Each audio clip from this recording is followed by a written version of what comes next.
ये लोग आइसलैंड की तरफ जा रहे थे, जो किनारे से काफी दूर था। बोट का इंजन शुरू होता है और वो गहरे नीले पानी की तरफ बढ़ने लगती है। सफर को शुरू हुए अभी सिर्फ 25 मिनट ही हुए थे कि अचानक हवा का रुख बदल गया।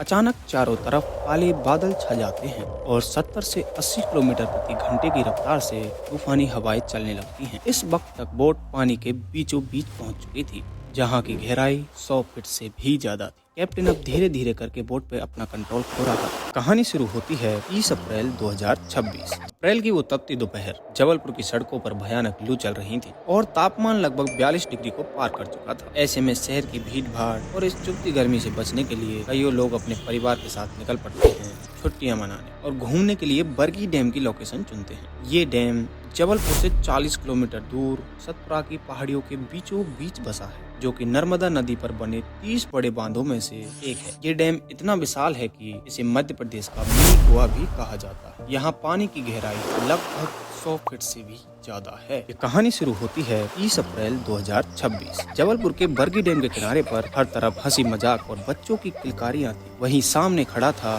नर्मदा क्वीन नाम का वो बड़ा सा क्रूज बोट। इसमें सवार होने के लिए 40 लोग तैयार थे, जिसमें 12 मासूम बच्चे, 15 महिलाएं और बाकी मर्द थे, जिनमें 4 क्रू मेंबर भी शामिल थे। Captain Sandeep Devda, cruise manager Arvind Choubey, helper Dharmendra और एक गार्ड मोहन। एक एक करके सभी बोट में जाने लगते हैं और ठीक 5:10 पर क्रूज किनारा छोड़ देती है। बोट का इंजन शुरू होता है और वो गहरे नीले पानी की तरफ बढ़ने लगती है। ये लोग आइसलैंड की तरफ जा रहे थे, जो किनारे से काफी दूर था। लोग सेल्फीज ले रहे थे, बच्चे रेलिंग के पास खड़े होकर लहरों का लुत्फ उठा रहे थे। क्रूज पर उस वक्त संगीत बज रहा था और सब अपनी धुन में मगन थे। सफर को शुरू हुए अभी सिर्फ 25 मिनट ही हुए थे कि अचानक हवा का रुख बदल गया।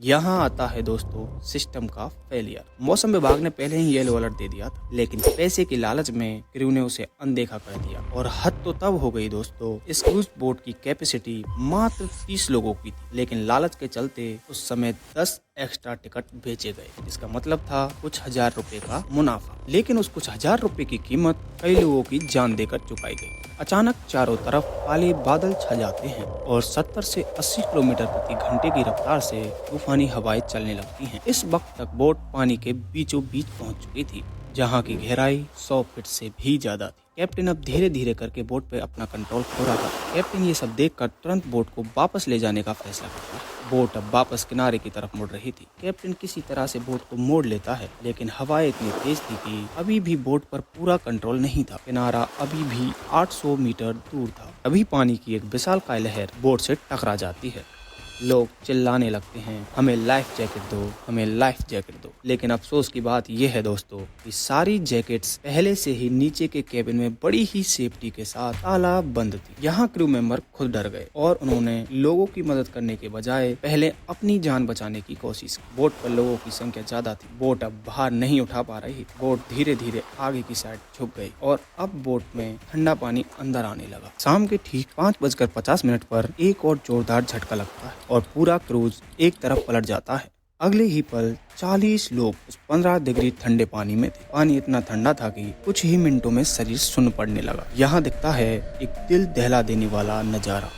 एक माँ मरीना मैसी ने अपने 4 साल के बेटे को जैकेट नहीं मिलने पर अपने सीने से चिपका लिया और दोनों एक साथ उस गहरे पानी में समा गए। लोग पानी में अपनी जान बचाने के लिए जद्दोजहद कर रहे थे। डूबते हुए लोगों को बचाने के लिए दूसरी रेस्क्यू बोट को आने में लगभग 30 मिनट से ज्यादा का समय लग गया। अगर वो बोट 10 मिनट पहले आ जाती तो शायद ये मौत का आंकड़ा इतना बड़ा नहीं होता। जब तक मदद पहुंचती है 11 लोग दम तोड़ चुके थे। वही 29 लोगों को जैसे तैसे मौत के मुंह से वापस निकाला गया। लेकिन आज सवाल ये है कि इन 11 मौतों का जिम्मेदार कौन है? वो प्रशासन जिसने अलर्ट के बाद भी बोट चलाने दी, या वो मैनेजमेंट जिसने लाइफ जैकेट को ताले में बंद कर रखा था, या वो चंद रुपयों का लालच जिसमें नर्मदा क्वीन बोट की क्षमता सिर्फ 30 लोगों की थी, लेकिन उस दिन उस पर 40 जिंदगियां सवार थी। मैनेजमेंट ने उन 10 एक्स्ट्रा टिकट से कुछ हजार रुपए तो कमा लिए, लेकिन उन्हें ये नहीं पता था कि वो हर एक एक्स्ट्रा टिकट किसी की मौत का कारण बन सकता है। ओवरलोडिंग की वजह से बोट पहले ही पानी में दबी हुई थी और रही सही कसर उस बंद ताले ने पूरी कर दी। अगर सेफ्टी रूल्स का पालन होता, वो 10 और एक्स्ट्रा लोगों का लालच बीच में न आता और अगर हर किसी के पास